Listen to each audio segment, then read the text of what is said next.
Comment ça va, mes mères caution-femmes, prise d'otage aux grévistes, feignasson assisté, ça roule? Et alors, entre l'inflation, les grèves qui arrivent et un temps qui donne envie de se brosser les dents à l'Opinel, heureusement qu'il y a le procès du RN pour rigoler un petit peu. 27 membres accusés dans ce procès, le RN va sûrement conserver son titre de parti le plus condamné de France. Ah, il survole le championnat, franchement. 27 buts en un match, c'est quand même magnifique. Que des lucarnes. Il y a plus de membres du RN poursuivis par la justice que de rappeurs. Ils ont mis n'importe qui en assistant parlementaire. Ils ont carrément mis un garde du corps des Le Pen. Il s'est retrouvé au tribunal. J'ai rien à voir, monsieur le juge. Moi, j'ai un CAP coup de genou. Je sais pas ce que je fous là. Autant à l'annonce du procès, on n'en parlait pas beaucoup. Autant là, ils sont invités toute la semaine sur les plateaux pour se défendre. Quand un journaliste leur pose une question, c'est « Vous n'êtes pas juge !» Et quand le juge les convoque, ils y vont pas. Et quand le juge les juge, c'est de l'acharnement. La démocratie est en danger. Peine de mort juridique. Vous vous rendez pas compte de combien ça coûte l'entretien d'un manoir. Enfin bref, on va pleurer. Et ça va être marrant d'entendre le RN nous reparler de la fraude aux allocations des migrants illégaux. C'est parce que eux, ils sont légaux. Et putain, d'après l'enquête, qu'est-ce qu'ils fraudent? Et puis les migrants illégaux, ils touchent pas d'allocation familiale. Ils ont quand même le droit à l'aide médicale d'État, hein, histoire de pas mourir par terre. Mais le RN propage la rumeur selon laquelle ils s'en serviraient pour de la chirurgie esthétique. C'est parce que dans leur tête remplie de chantilly, là, il y a des gens qui fuient la misère, les milices, la guerre, ils traversent la mer, ils dorment dans la rue juste pour se faire recoller les oreilles. C'est bien sûr. Hein, alors qu'on vienne plus m'emmerder avec la rhétorique de oui mais faut dialoguer avec les gens qui votent RN, c'est des gens en colère, blablabla, mais noix de cajou sur la boîte aux lettres. Hein. Ah ouais, on en est à la 2734e preuve que c'est un parti d'escrocs populistes, défenseurs des intérêts des plus riches, mais comme ils promettent de virer les bronzés, ça se tape. Tu vois, c'est comme si ceux qui ont voté Trump, oui c'est mensonge, trahison, fraude, misogynie, racisme, homophobie, agression sexuelle, mais pour eux c'est un envoyé de Dieu, putain. Si Dieu il en a envoyé des mecs comme ça, c'est pour se venger de ce qu'on a fait à son fils. Je vois pas d'autre. Il y a même des latinos qui ont voté Trump. Les latinos, ils ont voté Trump alors qu'ils veulent les déporter. C'est le poisson qui milite pour assécher le lac. Je sais pas comment ils vont faire.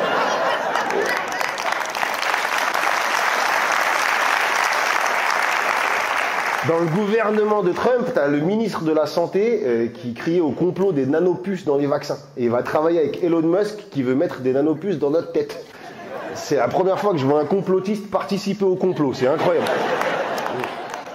Ah, quand je vois ce qu'il propose, je suis dégoûté de ne pas faire des chroniques aux États-Unis. C'est trop fade, nous, à côté. Ouais, mais on va les laisser se démerder avec leurs milliardaires, on doit déjà s'occuper des nôtres, parce que je ne sais pas si vous savez, Bernard Arnault, Rodolphe Sadet et Vincent Bolloré, ils rachètent l'école supérieure de journalisme. Ça donne envie, hein. Ouais, alors on n'a pas trop entendu parler, parce que les médias où ils sont supposés en parler, bah, c'est leurs médias, en fait, donc ils vont pas se tirer une balle dans le pied, ils sont pas cons non plus. Ils prennent des apprentis journalistes pour en faire des perroquets, et en plus, ils devront raquer 6000 balles l'année. Ça veut dire que non seulement tu n'as plus besoin de les payer pour qu'ils répètent ce que tu veux leur faire dire, mais c'est carrément eux qui vont payer pour apprendre à obéir. C'est un coup de méchant de dessin animé, je te jure.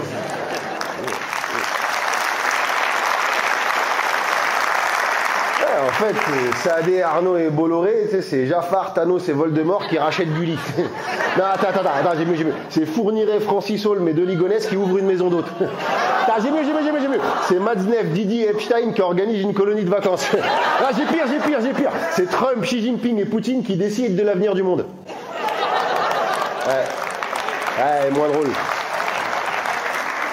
Elle est moins drôle parce qu'elle est vraie. J'ai pas cité Macron dans le tas parce que lui il gère pas le monde. Il n'arrive déjà pas à nous gérer nous. Il a repris des forces, là, il s'est fait une petite retraite silencieuse pendant le match France-Israël. C'était calme. Ah, il y avait tellement personne, j'ai cru que le Covid était de retour. Je te jure vraiment.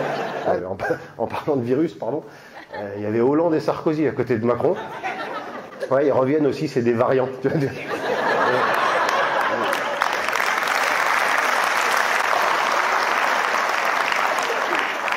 Et donc dans le stade, il y avait Sarkozy, Hollande, Macron, Pécresse, Bertrand, Barnier. Je sais plus si t'étais sur TF1 ou sur la chaîne parlementaire. Par contre, dès qu'il y a un drapeau Free Palestine, faut pas politiser le sport, hein.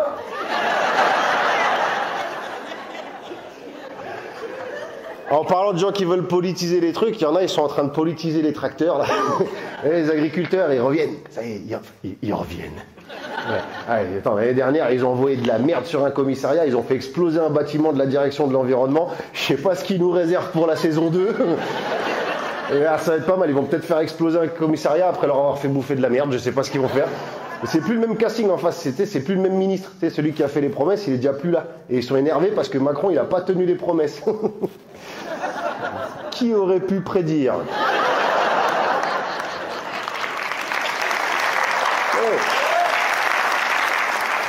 J'avoue, j'ai pas très bien compris ce qu'ils voulaient la première fois. Ils étaient là, nous les agriculteurs, on veut être payés plus. Non, on va vous mettre plus de pesticides. Merci. Je comprends pas. Beaucoup d'entre eux désignent la FNSEA, c'est le plus grand syndicat agricole, comme responsable parce qu'ils ne représenteraient pas les petits agriculteurs. N'importe quoi. Qui mieux que le président de la FNSEA, Arnaud Rousseau, propriétaire d'une ferme céréalière de 700 hectares, la moyenne c'est 80, mais bon, qui est aussi président du groupe Avril, qui détient les marques Le Sieur et Puget, et il est actionnaire de plusieurs entreprises agro-industrielles, et puis il est aussi maire de Trossy en Seine-et-Marne, mais c'est parce que le week-end il s'ennuie. Qui mieux que lui pourrait se soucier de l'avenir des petits agriculteurs? Je vois pas, je sais pas.